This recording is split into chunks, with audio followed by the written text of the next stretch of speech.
Ah yes, the red admiral.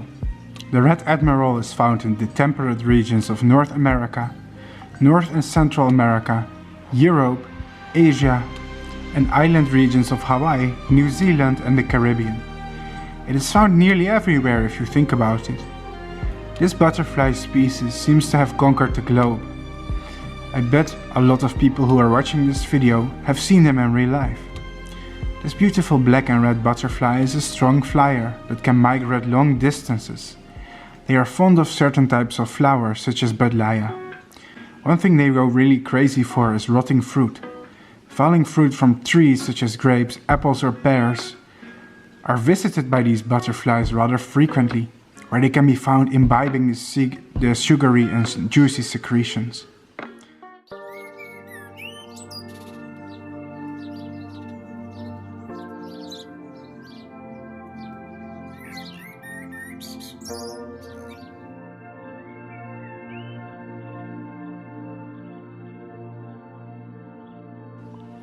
You guessed it, later in the year, especially after summer, many of these butterflies can be seen swarming the fruit trees, especially when the fruits are decaying.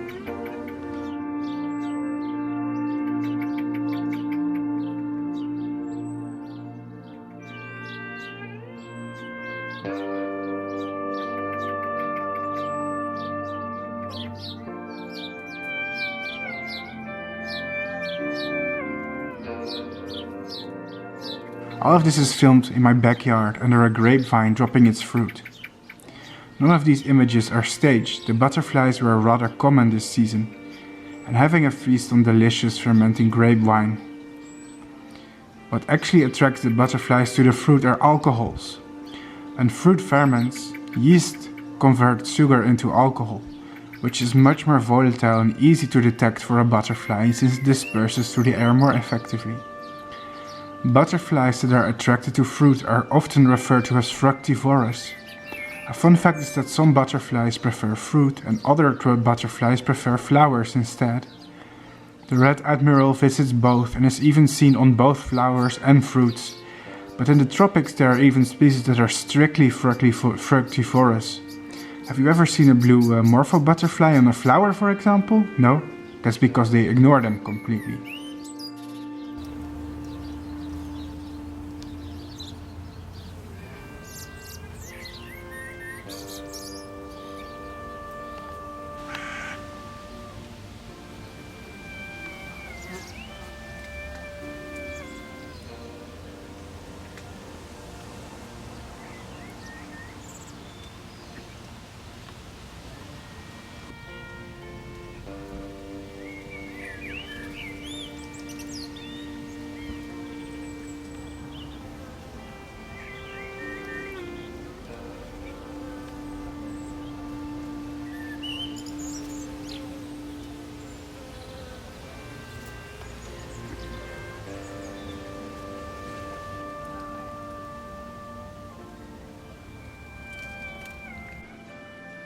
One of their most common food plants is stinging nettle from the genus Urtica, where adults and caterpillars can often be seen. But the real question is, can we breed these red admirals? Let's find out.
This is how you farm easy species of butterflies. Find some host plant, and place a net cage over them. Make sure the area is half shaded, but also catches some sunlight. Butterflies need sunlight to warm up, but they also need shade to cool down and prevent overheating. I personally use stinging nettle because it's the host plant of the species that I plan to breed today. But keep in mind, each species of butterfly has its own unique host plant, and this doesn't work for every species. Secondly, you have to add some butterflies. Here I am adding butterflies to their cage. If given adequate space and warmth, they will thrive. Last but not least, you need food. Rotting fruit works well for a lot of species, but keep in mind some species prefer flowers instead. Cutting it makes the juices accessible for butterflies. If the butterflies are hungry enough, they will come down in order to feed from it. The best fruit to use are apples, kiwis, bananas, pears and plums. But if you're creative, a lot of them can work. If your setup works well, the butterflies can live for several weeks or even months. The bigger, the better usually, but medium-sized pop-up cages definitely work. Your butterflies will not pair and lay eggs immediately. Sometimes it takes days or even weeks. Butterflies are not in a rush to reproduce like moths are, since they have a longer lifespan than most easy to breed moth species. Wild-caught females are almost always fertilized and have already mated and do not really require males. However, if you have raised them from caterpillar to butterfly yourself, they are most likely virgins that need some males to pair and lay eggs. This is because males are so eager to pair with females that females in the wild don't stand a chance of being virgins for very long. In captivity, of course, they are born unfertilized, and only fertilized and mated females will lay eggs if fed and kept warm enough. Here are my peacock butterflies or Aglaeus io. Let's see if they will reproduce in this setup. These are eggs. Can you see them? This species will lay them together on the underside of a single leaf. In a short time, these eggs will develop into many new butterflies.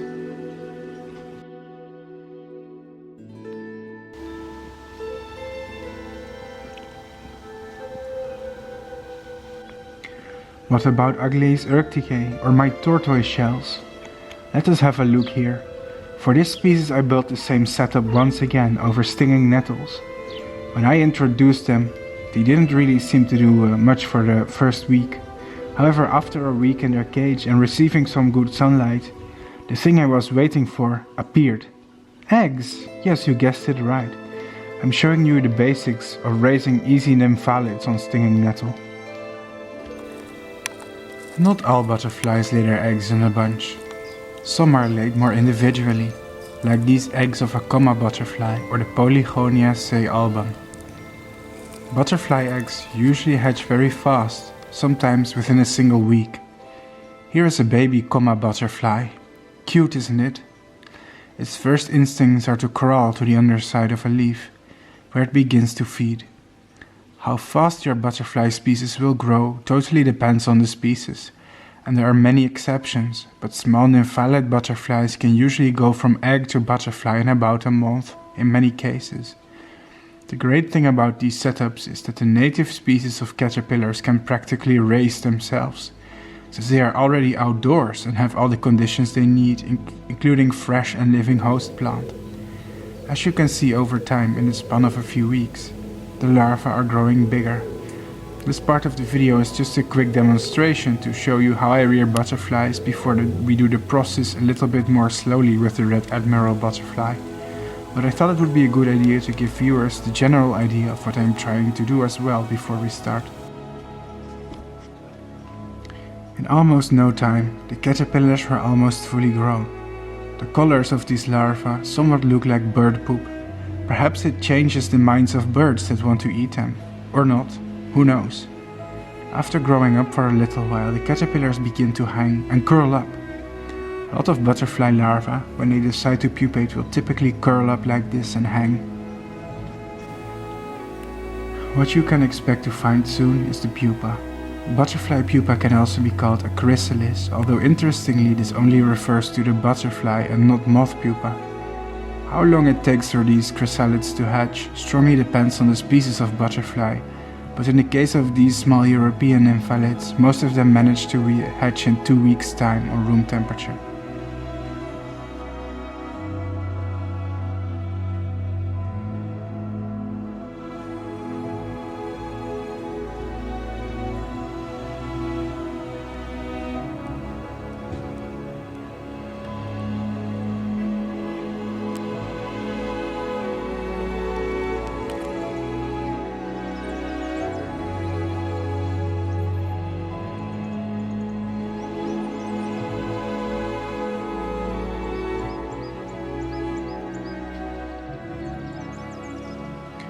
I prefer to incubate them in a small plastic box with paper tissue on the side of the cage.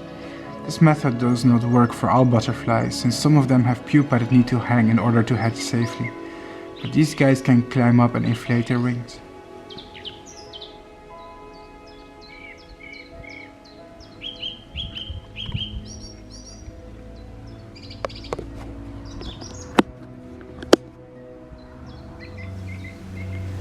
Hello my friends, guess what I have today?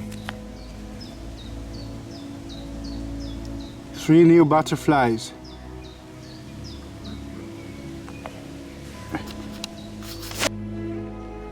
Amazing looking comma butterflies, aren't they? One of the more common butterflies in my country, but certainly a beauty at that. Now once again, this episode is not about a comma butterfly. But since this is the first ButterflyCycles on my channel, I thought it would be good to explain the basics of farming butterflies so that in the future, when I make more episodes, people will understand what's up. Gradually more and more butterflies kept coming, until I had enough to release them in their breeding cage with stinging nettles yet again for the second generation. But what about our red admirals? Can we breed them too? I guess they are worth a try in today's first episode of ButterflyCycles.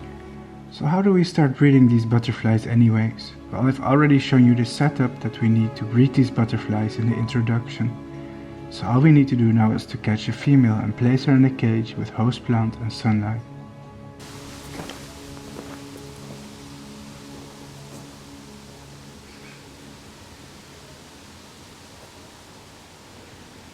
Let's go on the hunt, boys.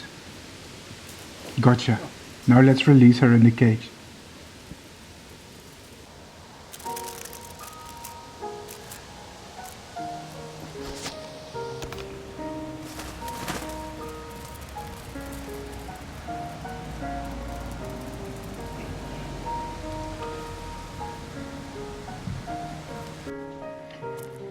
A week later, she was laying eggs. Can you see it? She's pushing her abdomen against the leaf surface to deposit some eggs on top of them. Egg-laying butterflies can typically be seen walking over and sometimes even scratching and sniffing the surface of their host plants for a while they approve of the host plant and leave behind some eggs. Most species enjoy a little UV light which can stimulate them to lay eggs. Sunlight, in a lot of cases, has UV light, in case you were wondering.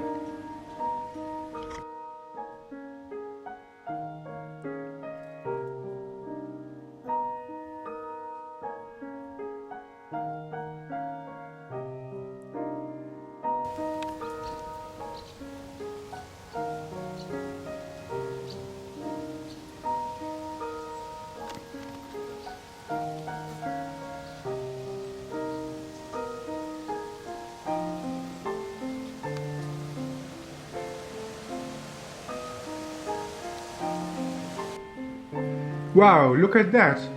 Eggs! Yay! After a while, I could see baby caterpillars and eggs. This happens really fast, because the eggs of butterflies do hatch extremely fast in most cases. Sometimes within one single week if it's truly warm. The baby caterpillars are rather difficult to spot because they hide in a shelter that they make within the leaves. Just take a look at the vegetation here and you'll notice that there's a lot of caterpillars. Usually I do lose a few due to predation though, And because I'm not that experienced with butterflies yet, there is also competition between bigger and smaller larvae. One thing that betrays the presence of these species are these small folded leaves. Can you see it? Vanessa atalanta caterpillars are hard to find because, as you can see, they fold the leaf like this and they make a shelter inside. Maybe if we open it up, see? Here's a caterpillar. Can you see it? It's very small. You have to zoom in. It's this very tiny black thing here. And those green dots here are all eggs. As you can see, our Vanessa atalanta has laid many eggs. So yes, we are being productive. And here you can see another example. See this? This nettle leaf right here. See how it's completely folded? How it's basically shut? That's how Vanessa atalanta lives in the wild. So caterpillars in the wild could be hard to spot because they're barely visible. What you have to do is you can gently open it. Gently. Ta-da! A caterpillar. Can you see it? Oops.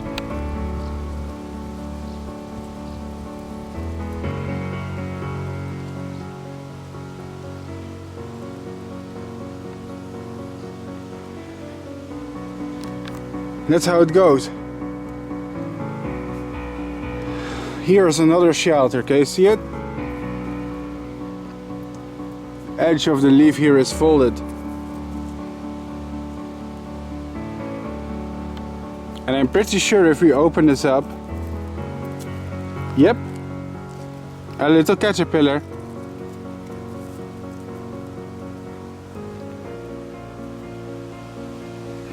And these species live like this all their life. Oops. Even when the caterpillars grow big, they will still hide inside leaf shelters like this. It's an important thing to remember. Look at them grow. Aren't they super cute? After a while though, they basically ate all the nettle leaves. So I had a problem here. I had to give them more food. I feel like I do have to collect all the caterpillars and eggs from here, because if they are going to consume the entire plant here, that's not good for them. They're just gonna starve. Just going to carefully pick the whole plant apart here. Separate all the larvae and eggs.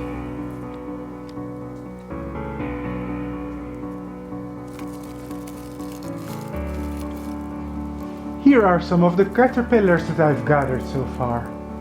It's quite a lot of them. And guess what? I'm preparing to place them in a cage with fresh food.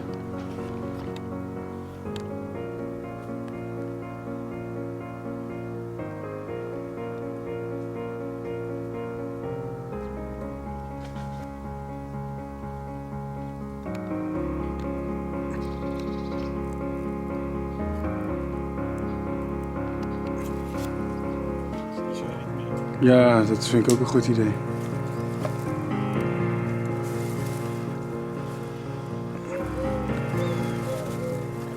I released the babies in another cage with fresh nettles for them to consume. I placed a table over it to protect them from the harsh sun because it was very hot and direct sunlight could kill them. Slowly the caterpillars are growing bigger. Here is a fun fact. These caterpillars can have a green form too, but for some reason all of mine were grey and black. If you keep them warm, they can go from egg to pupa in 2 to 3 weeks. If it's colder, a bit longer. The caterpillars are inside here. Usually you don't see them. They make perfect shelters in which they are completely hidden most of the time.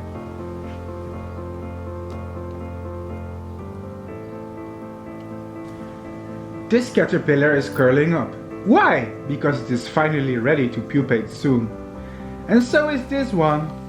When they are ready to pupate, they will attach themselves with a little bit of silk and hang upside down preparing for the pupation.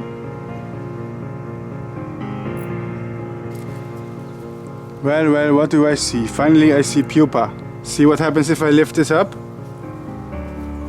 Ta-da! Don't know if you can see it, but this right here is a pupa. A butterfly pupa. Let's have a closer look at these pupa. They have a beautiful gold-plated shiny appearance. If disturbed, they can also shiver a lot. Fun fact, the word chrysalis comes from the Greek word chrysos, which refers to gold, and now you understand why. I put them on the bottom of a plastic box with paper towels on the side.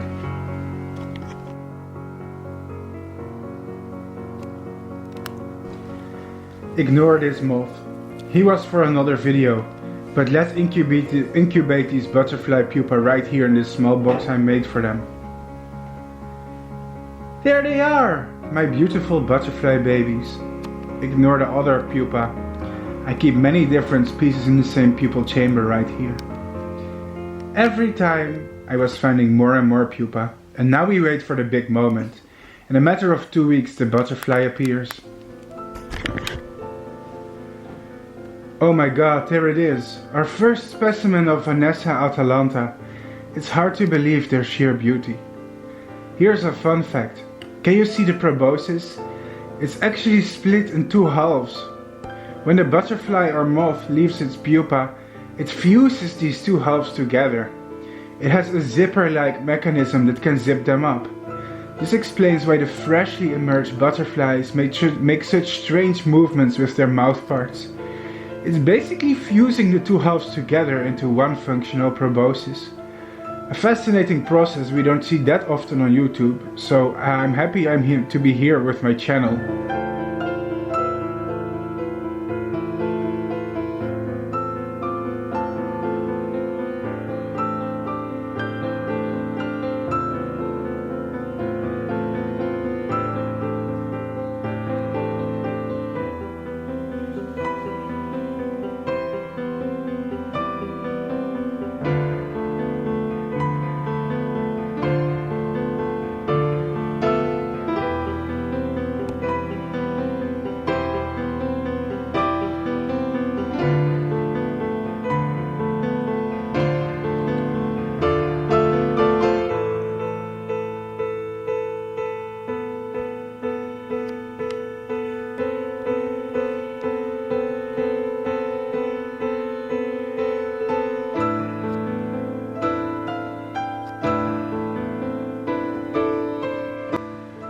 Look at that! Simply gorgeous, don't you think? This creature is a work of art. People often ask me why I do the things that I do, and why I want to protect nature so much. Instead of producing a waterfall of words, I simply just show them. I show them the beauty of our world, the sheer magnificence and complexity that is lost every day before our eyes, and these creatures are the embodiment of it. I love these animals more than anything else in the world, including myself. I hope that one day my channel will grow so big that I have a lot of influence, that they can help to protect butterflies and moths. More butterflies were hatching, but it wasn't time to put them outdoors yet, because there was terrible weather for many weeks, so I kept them indoors, well fed and dry.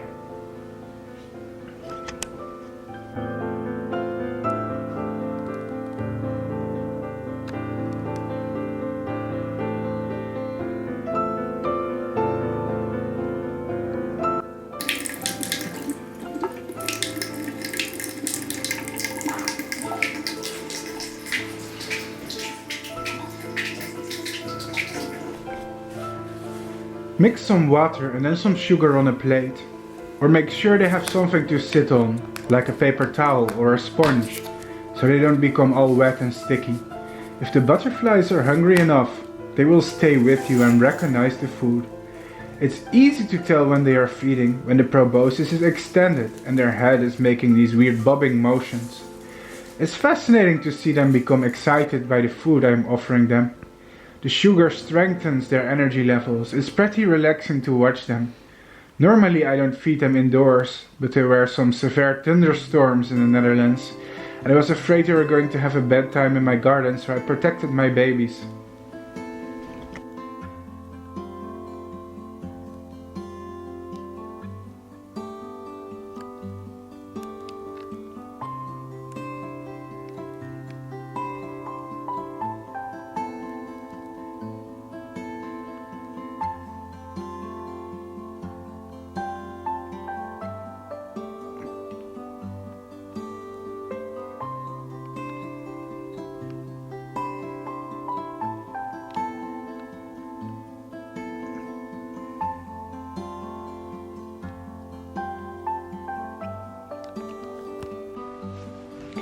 Finally, when the summer days were sunny again, I released my babies in the outdoor cage once again. Make sure that when your butterflies are outdoors they receive some sunlight, but also some shade to escape the heat or they could overheat and die. This is actually one of my first serious butterfly breeding videos and I've been uploading moths for over 7 years, interestingly. Maybe we can make more butterfly breeding videos next year. So far it was relatively problem-free. Oh, I hate my accent. More butterflies started hatching.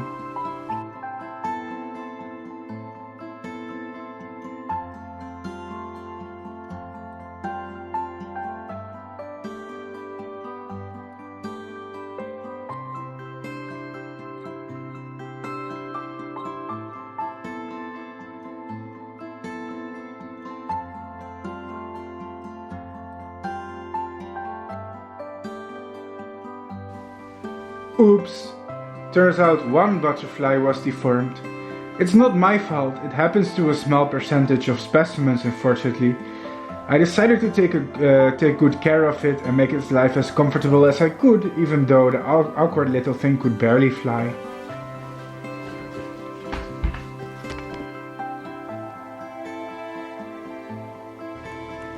Now this is what we're talking about. Looks like some excellent results so far. I raised many butterfly babies. Now I do feel like they would thrive even more in a bigger enclosure, but I couldn't afford one. Maybe I'll save some funds for a professional butterfly cage next year.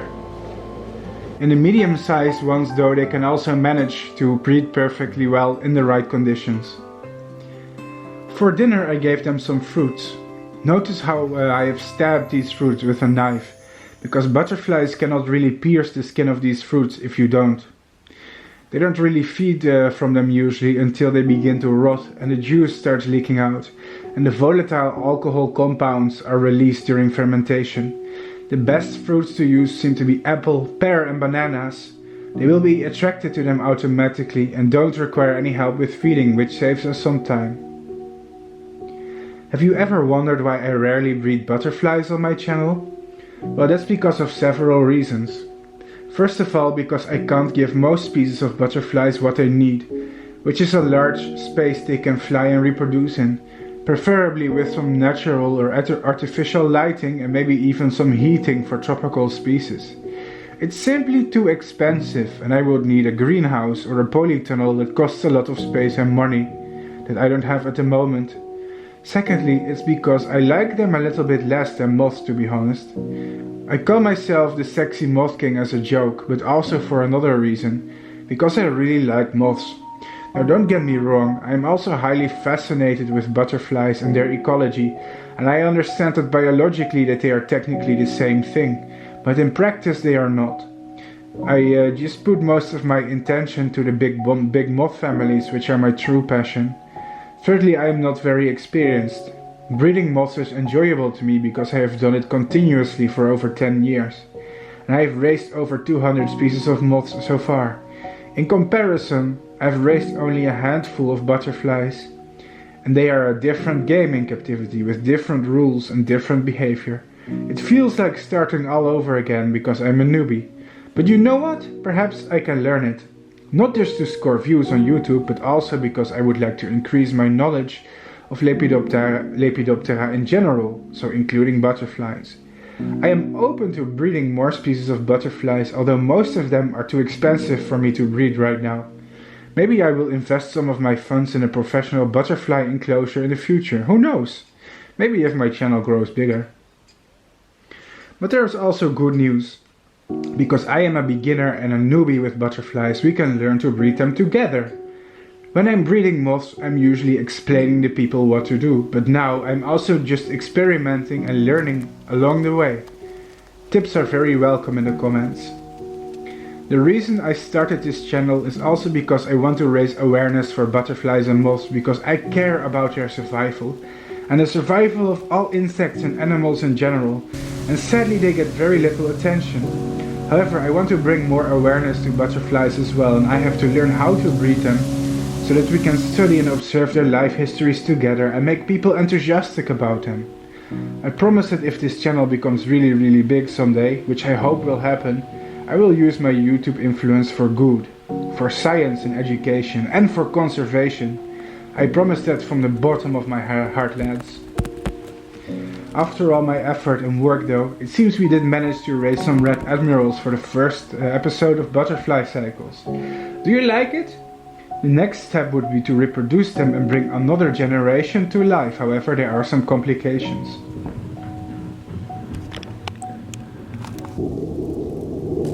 Looks like I found a friend during the filming of my butterflies. What's he doing?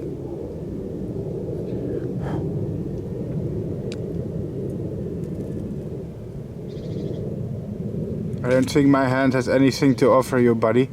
Let's talk about wasps. My specialism is butterflies and moths. So I don't think I'm going to make wasp videos anytime soon. But let's give these beneficial creatures some respect too, in the middle of a butterfly video. Wasps are so underrated. Many people call them assholes. Yeah, they can be, but they are super useful assholes with fascinating behavior. And if you don't freak out and slap them, you have nothing to fear from them. A wasp isn't interested in randomly attacking or stinging you. They're mainly just looking for food.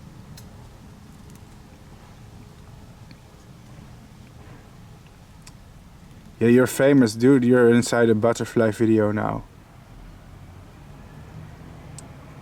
Wasp expert of YouTube. What species is this? I have no clue. I am a moth and butterfly man. I can't ID wasps, but this dude is friendly. I like him. Or her. Now it's probably... I don't even know. I should study Hymenoptera a little bit more. Oh, what are you doing? Buddy, what are you doing? I can feel it's like eating something off my skin with its mouth. Maybe it's smelling some sugars. Look at it. Fascinating. And beautiful. Look at those eyes and the way it moves its antenna. What an elaborate little creature. I am glad that you stopped by for this video. I am.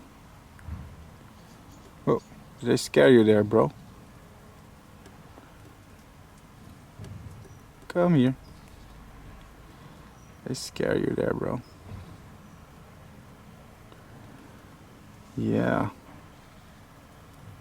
Hello everyone, this is Bart Coppens and welcome to Wasp Cycles.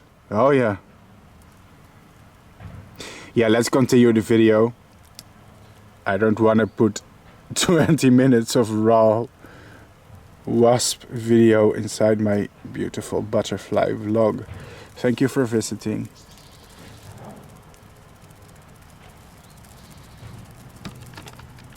Guess what, guys?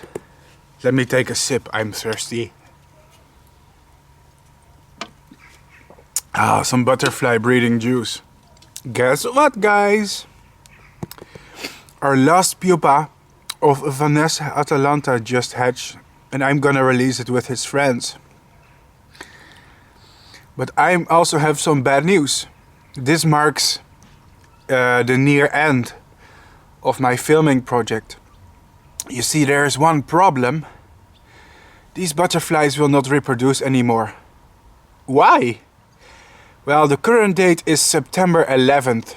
Yeah, I know that's a little bit of a cursed date, but has nothing to do with this video. Currently it is September 11th, and these are the final weeks of summer. Soon autumn will be coming. I remember 1 year ago in October, I already had to wear vests outside because it was so cold. I think in October it's possible to have the first frost, yes? It's strange because right now it's so sunny. Look, I have all the sunlight. Some days are even 25 degrees Celsius still.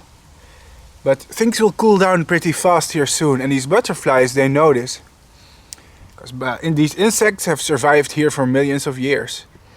And what they will actually do is they will prepare for winter, for hibernation. The Vanessa atalanta is a super exceptional migrant.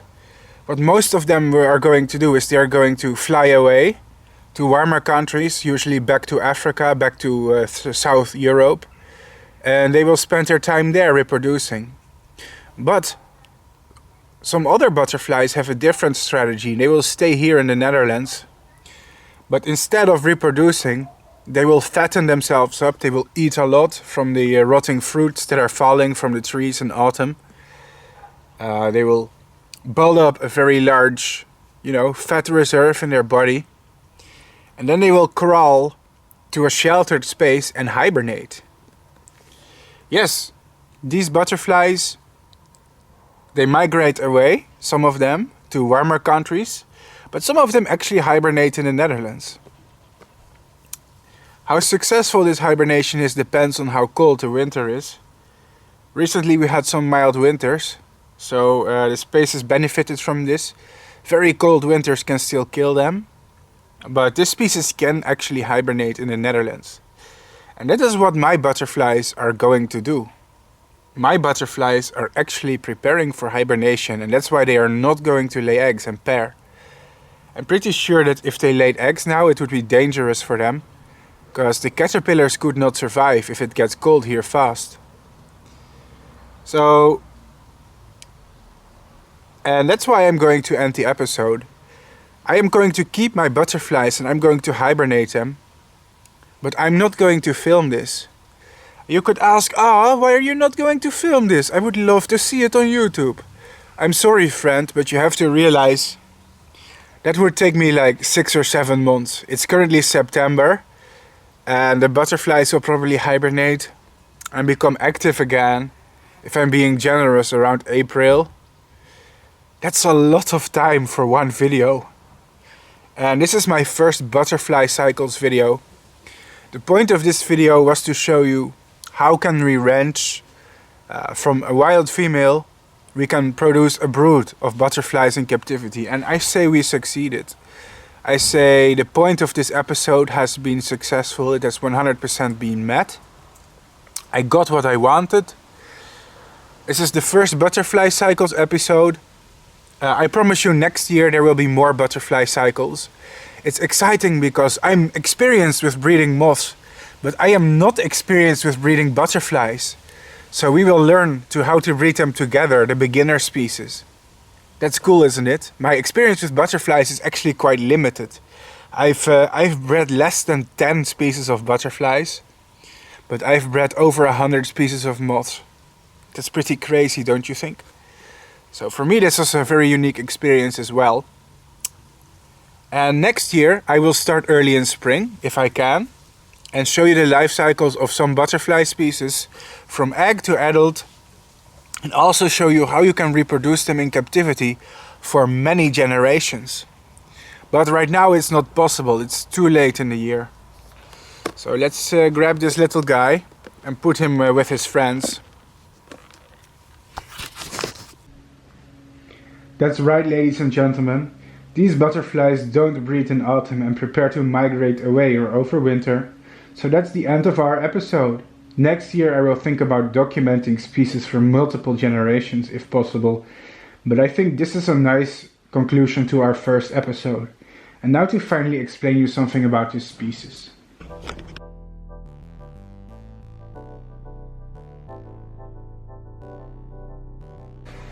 Vanessa atalanta is perhaps one of the world's most iconic butterflies.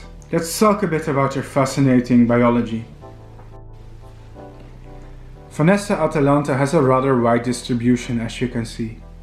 This species prefers temperate climate and relies on a pattern of migration to successfully survive here. The butterfly prefers warm climates, such as northern Africa and southern Europe, and resides here all year around in some cases. In the colder regions, such as Canada and northern Europe, it's a different story. In these regions, the species either chooses to avoid winter by migrating away to warmer destinations, or decides to hibernate. The butterflies are somewhat cold-hardy and are capable of becoming completely inactive until the next spring. Their strong ability to migrate helps them avoid cold periods, but also explains why the butterfly has a large global distribution. It is more or less a nomad and a great survivalist that can travel over large distances. During migration, the red Admiral flies at high altitudes where it can catch wind speeds that can carry the butterfly, requiring less energy. Red Admirals are territorial. Females will only mate with males that hold territory. Males with superior flight abilities are more likely to successfully court females. It is known as an unusually calm butterfly, often allowing observation at a very close distance before flying away, and also landing on and using humans as perches sometimes. Males are aggressive towards other males and will chase rivals out of their territory if they can, and sometimes even chase away other butterfly species. The primary host plant for the red admiral is stinging nettle Urtica dioica, but can also be found on the false nettle Buhmeria cylindrica, Pennsylvania pellery or Parietaria, and other species within the Urticaceae family. Certain plants in the families Compositidae and Cannabaceae are also used as hosts. They aren't very picky with food and keenly visit rotting fruits, a diversity of flowers and sweet secretions like tree sap sometimes. Caterpillars usually roll up a leaf and seal it with silk, which makes them hard to detect and even harder to find them than most other species of caterpillars. This helps them avoid predation since they are hard to detect visually. This species seems to brood continuously if kept warm, and the overwintering is facultative. They usually hibernate as fully grown butterflies, with simply becoming inactive during cold spells. However, larvae, eggs and pupa also have a limited ability to hibernate, curiously. If kept warm, they can reproduce rapid generations, and that's it for today's presentation. Our first episode of Butterfly Cycles is finished, and just like in moth cycles, I have to give myself a rating. What do I rate this breeding project? Well, we succeeded, so it has to be positive, right? Although I did have many eggs and only raised about, how many butterflies was it? Like 12 or something? I don't know, I forgot. Could be better if the survival percentage of the caterpillars was a bit higher. But it was one of the first time I started breeding butterflies for my channel as well. And I will improve in the future. I'm gonna give myself a 6 out of 10, which isn't bad. But I think a lot of could have gone better. And now to the next part, e-bagging. Woo!